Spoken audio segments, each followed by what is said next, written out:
আসসালামু আলাইকুম বন্ধুরা, কেমন আছেন আপনারা সবাই? আশা করি সবাই ভালো আছেন, আমিও ভালো আছি। আজকে আমি আপনাদের মাঝে নতুন একটা রেসিপি নিয়ে হাজির হলাম। আশা করি আপনাদের অনেক অনেক ভালো লাগবে। তো বন্ধুরা, আলু দিয়ে পরাটা তো অনেকেই খেয়েছেন। তো এইভাবে আলু দিয়ে আর ঘি দিয়ে খেয়ে দেখুন কতটা মজাদার আর সুস্বাদু, একদম মুখে স্বাদ লেগে থাকবে। তো চলুন আজকে আমি এই সহজ রেসিপিটা আপনাদের সাথে শেয়ার করি। খুবই সহজ, আর এখন তো নতুন আলু উঠেছে, নতুন আলু দিয়ে আলুর পরোটা। তো এই যে আমি এখানে কিছু আলু ছিলিয়ে নিয়েছি, সিদ্ধ করে নিলাম। তো সিদ্ধ করে নেওয়ার পরে এটাকে আমরা ঠান্ডা করে নিব। ঠান্ডা করে পানি ঝরিয়ে নিয়ে নিলাম। তো নিয়ে নেওয়ার পরে এখন আমি আলুগুলোকে খুব ভালো করে হাতের সাহায্যে একদম ভেঙে নিয়ে নিচ্ছি। তো যেভাবে আমরা আলু ভর্তা করি ঠিক সেভাবে করে এটাকে মাখিয়ে নিব। তো এই যে এখানে আমি কিছু পেঁয়াজ কুচি দিয়ে দিলাম, আর দিয়ে দিলাম 3 থেকে 4টা শুকনা মরিচ। তো এখন আমি এগুলো ভেঙে খুব ভালো করে হাতের সাহায্যে মথে নেব, নিয়ে এরপরে আলুটার সাথে মাখাবো। তো এরপরে আমি আলু পেঁয়াজ আর মরিচটা খুব ভালো করে আলু ভর্তার মতো করে মাখিয়ে নিচ্ছি। তো এরপরে আমি এখানে দিয়ে দিলাম জিরা গুঁড়া, আর একটু সামান্য পরিমাণ হলুদের গুঁড়া, আর 1 টেবিল চামচ পরিমাণ দিয়ে দিলাম মরিচের গুঁড়ো। তো খুব ভালো করে আমি এটাকে মাখিয়ে নিচ্ছি। তো এরপরে আমি কোনো রকম এখানে যেন দলা দলা না থাকে, এজন্য খুব ভালো করে এটাকে মাখিয়ে নিতে হবে। তো এরপরে আমি এখানে কিছু ধনেপাতা কুচি দিয়ে দিচ্ছি। তো ধনেপাতা কুচিগুলো দিয়ে খুব ভালো করে এটাকে আবারও মাখিয়ে নিচ্ছি।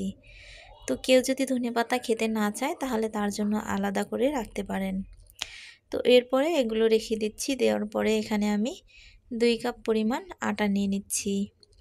আটা নিয়ে নেওয়ার পরে এখানে পরিমাণ মতো লবণ, আর এখানে দিয়ে দেব হালকা পরিমাণের একটু তেল। তো দিয়ে দেওয়ার পরে আমি এটাকে খুব ভালো করে মাখিয়ে নিব। তো এটাকে আমরা ঠান্ডা পানি দিয়ে তারপরে আটাটা মেখে নিব খুব ভালো করে। শক্ত ডো হবে না, একটু হালকা নরম, একদম শক্তও না আবার একদম নরমও না, এরকম একটা ডো বানিয়ে নিতে হবে। তো এই যে আমার ডোটা বানানো প্রায় হয়ে গেছে। এখন আমি এটাকে লেচি করে নিচ্ছি, ভাগ করে নিচ্ছি। যে আপনারা যে যতগুলো বানাতে চান সেই অনুযায়ী আটা নিয়ে নেবেন, আর সেই অনুযায়ী একটু বড় সাইজ করে কিন্তু নিতে হবে। যদি ভিতরে বেশি পুর দিতে চান তাহলে বেশি বেশি করে তাহলে আটা নিতে হবে হাতে। যে লেচিটা দিয়ে আর কি বানাবেন সেটা একটু বেশি করে নিতে হবে। তো এই যে এখন আমি এভাবে হাতের সাহায্যে গোল গোল করে একটু ছড়িয়ে নিলাম। নেওয়ার পরে আমি আলুটা আবার হাতের সাহায্যে খুব ভালো করে সমান করে গোল করে দিয়ে দিয়েছি। যে হাতের সাহায্যে আমি একটু ছোট্ট রুটির মতো বানিয়ে নিয়েছিলাম, তার ভিতরে পুরটা দিয়ে দিলাম। তো দিয়ে দেওয়ার পরে আবারও হাত দিয়ে এভাবে ঠেসে ঠেসে একটু করে আবারও আটা ছিটিয়ে দিয়ে খুব ভালো করে হাতের সাহায্যে গোল করে ঠেসে ঠেসে করে নিচ্ছি।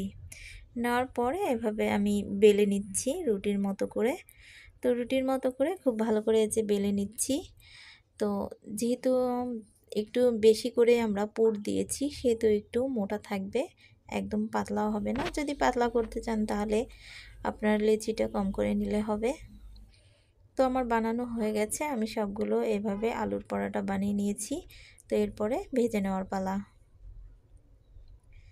তো এই যে প্রথমে আমি একটা তেল দিয়ে ভেজে নিব, তারপরে আমি ঘি দিয়ে ভাজবো। তো এই যে আমি পরোটাটা উল্টে পাল্টে খুব ভালো করে ভেজে নিচ্ছি। খুব সুন্দর কালার আর সুন্দরভাবে ফুলে উঠবে এভাবে ভেজে নিলে। তো আমি যেভাবে ভাজছি ঠিক এভাবে ভেজে নেবেন, তাহলে কিন্তু খুব সুন্দরভাবে ভাজাও হবে, আবার সুন্দরভাবে পরোটাটা ফুলেও উঠবে দেখবেন। তো দেখুন আমার পরোটাটা ভেজে নেওয়া হয়ে গেছে, আলুর পরোটা। তো এইভাবে করে আমি এখন বাকি পরোটাগুলো ভেজে নেব। তো এখন আমি এই পরোটাগুলো ভাজবো ঘি দিয়ে। ঘি দিয়ে কিন্তু খেতে অনেক ভালো লাগে পরোটা। তাই আমি ঘি দিয়ে ভাজছি। আপনারা চাইলে ঘি না থাকলে বাটারও দিতে পারেন, বাটার দিয়েও ভাজলে অনেক ভালো লাগবে। আর ঘি বাটার যদি দুটোর একটাও না থাকে তাহলে তেল দিয়েও ভাজলেও কিন্তু অনেক ভালো লাগবে। তো এই যে আমি এভাবে করে সুন্দরভাবে দেখুন ভেজে নিলাম আর ভালো ফুলে উঠেছে। তো এভাবে করে আমি সবগুলো পরোটা ভেজে নিয়েছি, আলুর পরোটা। তো এখন পরিবেশন করে দেখাচ্ছি, চলুন। তো এই যে দেখুন আমার সবগুলো আলুর পরোটা একদম ভাজা হয়ে গেছে। মাশাআল্লাহ দেখতেও খুব সুন্দর হয়েছে, খেতেও আলহামদুলিল্লাহ অনেক ভালো লাগবে। তো অনেক বাচ্চারা দেখা গেছে খেতে চায় না, তখন এইভাবে করে বানিয়ে দিলে কিন্তু বাচ্চা বড় সবাই অনেক পছন্দ করবে। আর বাচ্চাদের টিফিনেও কিন্তু দিতে পারেন এভাবে। তো এই যে আমি একটু মাঝখানে ঘি দিয়ে দিয়েছি, ঘিটা খুব সুন্দরভাবে গলে যাচ্ছে পরোটার গরম পেয়ে। আর এভাবে ঘি দিয়ে খেলে কিন্তু অনেক ভালো লাগে। তো অবশ্যই আপনারা বাসায় ট্রাই করবেন, আশা করি আপনাদের অনেক ভালো লাগবে। তো আজকের এই আলুর পরোটা যদি আপনাদের ভালো লাগে তাহলে অবশ্যই একটা লাইক কমেন্ট শেয়ার করবেন। আর আমার চ্যানেলটা অবশ্যই সাবস্ক্রাইব করবেন। আর প্লিজ ফুল ভিডিওটা দেখবেন। তো এইভাবে আপনারা সকালের নাস্তা বা বাচ্চাদের টিফিনে কিন্তু বানিয়ে দিতে পারেন, খেতে পারেন। তো ছোট বড় সবাই অনেক পছন্দ করবে, আশা করি আপনার অনেক ভালো লাগবে। তো এই যে দেখুন আমি ছিঁড়ে দেখিয়ে দিচ্ছি যে ভিতরটা কেমন হয়েছে। ভিতরটাও অনেক সুন্দর হয়েছে, অনেক সুন্দর হয়েছে। তো এটা আমি ধনিয়া ছাড়া বানিয়েছি, এজন্য ধনিয়া নেই। তো আর বাকিগুলো আমি ধনিয়া দিয়ে বানিয়েছি।